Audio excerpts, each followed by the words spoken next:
나는 신에게조차 겁을 먹고 있었습니다. 신의 사랑은 믿지 못하고 신의 벌만을 믿고 있었던 것입니다. 신앙. 그것은 그저 신의 채찍을 막기 위해 고개를 떨구고 심판대 앞에 서는 일처럼 느껴졌습니다. 지옥은 믿어도 천국의 존재는 도무지 믿어지지 않았습니다. 왜 안 된다는 거야? 부모님 말씀을 거역했으니까? 그래. 다들 아빠가 정말 좋은 사람이라고 그러던데. 그건 내가 그들을 속이고 있기 때문입니다. 이 아파트 사람들 모두가 나에게 호의를 보여주고 있다는 것은 나도 알고 있습니다. 그러나 내가 얼마나 그들을 공포스러워하는지, 공포스러워하면 할수록 사랑받고, 반대로 사랑받으면 받을수록 공포를 느껴 모두로부터 멀리 떠나가야만 하는 이 불행한 병적 습성을 시게코에게 설명해주는 것은 지극히 어려운 일이었습니다. 시게코는 하느님께 뭘 조르고 싶니? 나는 아무렇지 않은 척 화제를 돌렸습니다. 시게코는 말이야. 시게코의 진짜 아빠가 갖고 싶어. 가슴이 철렁하며 눈앞이 핑 돌았습니다. 내가 시게코의 적일까요? 아니면 시게코가 나의 적일까요?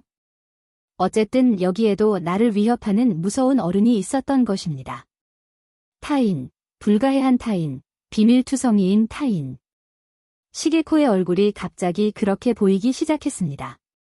시게코만은 괜찮을 거라 믿었는데 역시 이 아이도 저 불씨의 등엔냥을 때려 죽이는 소의 꼬리를 가지고 있었던 것입니다. 나는 그때부터 시게코에게조차 쩔쩔매야만 했습니다. 호색한. 있냐? 호리키가 다시 나를 찾아오기 시작했습니다. 가출하던 날 나를 그토록 쓸쓸하게 만들었던 남자인데도 나는 거절하지 못한 채 희미한 미소를 지으며 그를 맞이했습니다. 내 만화가 꽤 인기가 있다며? 아마추어는 앞뒤 안 가리는 배짱이 있어서 못 당하겠다니까. 하지만 방심하지 마라. 대생이 전혀 안 돼 있으니까 말이야. 스승이라도 된 양구는 것입니다. 나의 그 도깨비 그림을 이 녀석에게 보여주면 어떤 표정을 지을까?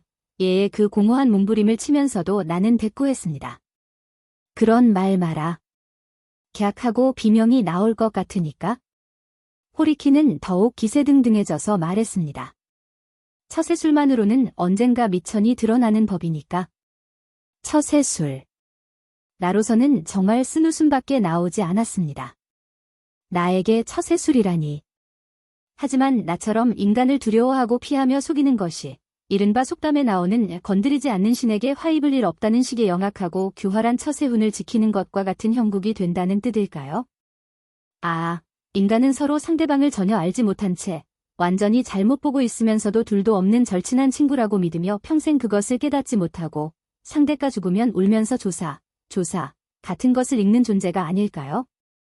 호리키는 분명 시즈코의 부탁에 못 이겨 마지못해 맡았겠지만 어쨌든 내 가출 뒷수습을 함께한 사람이라 이제는 마치 내 갱생의 대은인이나 중매인이라도 된 양굴며 점잖은 얼굴로 설교 같은 말을 늘어놓았습니다.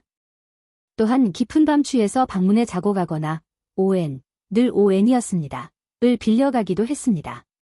그런데 내 여자 버릇도 이쯤에서 그만두는 게 좋겠어? 이 이상은 세상이 용서하지 않을 테니까. 세상이란 대체 무엇일까요? 인간의 복수형일까요? 도대체 그 세상이라는 것의 실체는 어디에 있는 것일까요? 하지만 어쨌든 강하고 엄격하며 무서운 것이라고만 생각하며 지금까지 살아왔는데 호리키의 그 말을 듣고 문득 이런 생각이 들었습니다. 세상이라는 건 바로 너 아니냐? 그 말이 혀끝까지 나왔으나 호리키를 화나게 하는 것이 싫어 도로 삼켰습니다. 그건 세상이 용서하지 않아. 세상이 아니야. 당신이 용서하지 않는 거겠지? 그런 짓을 하면 세상이 가만두지 않을 거야. 세상이 아니야. 바로 당신이겠지? 이제 곧 세상에서 매장당할 거다. 세상이 아니야. 매장하는 건 바로 당신이겠지? 너는 너 개인의 무서움, 괴기함, 악랄함, 능구렁이 같은 성질, 노파 같은 성질을 알아라. 같은 수많은 말이 가슴속에 오갔지만 나는 그저 얼굴의 땀을 손수건으로 닦으며 식은땀이야, 식은땀이라고 말하며 웃었을 뿐입니다. 하지만 그때 이후로 나는 세상이란 개인이 아닐까 하는 사상 비슷한 것을 갖게 되었습니다. 그리고 세상이라는 것이 개인일지도 모른다고 생각하기 시작하면서부터 나는 전보다 조금은 내 의지대로 움직일 수 있게 되었습니다. 시즈코의 말을 빌리자면 나는 조금 이기적으로 변했고 쩔쩔매지 않게 되었습니다. 호리키의 말을 빌리자면 묘하게 인색해졌습니다.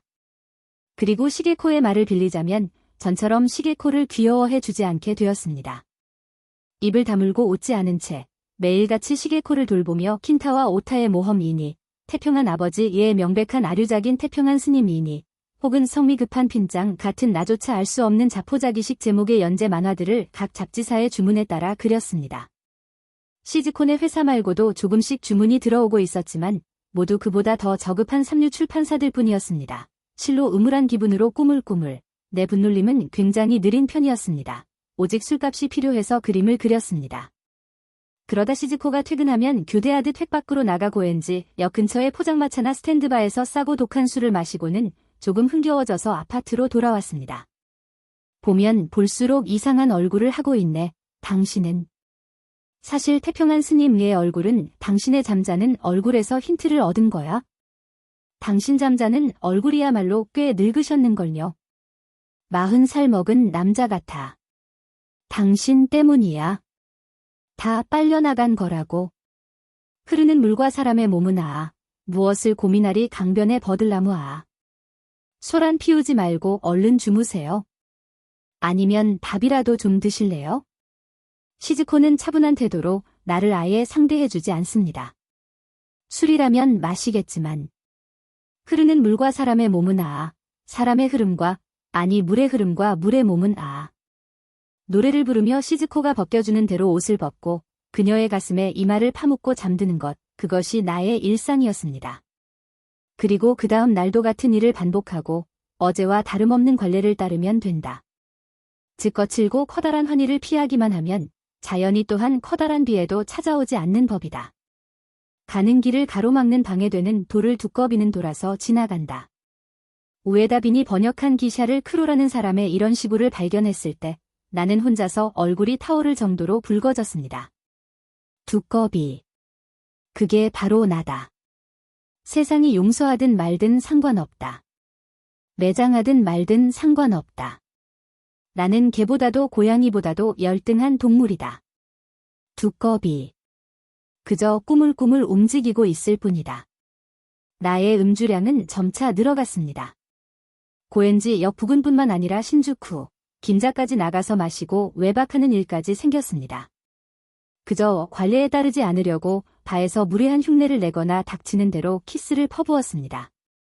즉, 그 동반 자살 이전보다, 아니 그때보다 훨씬 더 거칠고 비천한 술꾼이 되어 돈에 궁한 나머지 시즈코의 옷가지까지 내다 팔 정도가 되었습니다. 이곳에 와서 그 찢어진 하인 연을 보며 쓴웃음을 지은 지도 1년 이상이 지났습니다. 벚꽃잎이 다지고 잎이 돋아날 무렵 나는 또다시 시즈코의 허리띠와 속적삼 등을 몰래 들고 나와 전당포에 갔습니다. 돈을 만들어 긴자에서 마시고 이틀 연속 외박을 한 뒤 사흘째 밤이 되어서야 과연 면목이 없다는 생각에 무의식적으로 발소리를 죽이고 아파트의 시즈코 방 앞까지 왔습니다. 안에서 시즈코와 시게코의 대화가 들려옵니다. 왜 술을 마시는 거야? 아빠는 말이야, 술이 좋아서 마시는 게 아니란다. 너무 착한 사람이라서. 그래서? 착한 사람은 술을 마셔? 꼭 그런 건 아니지만.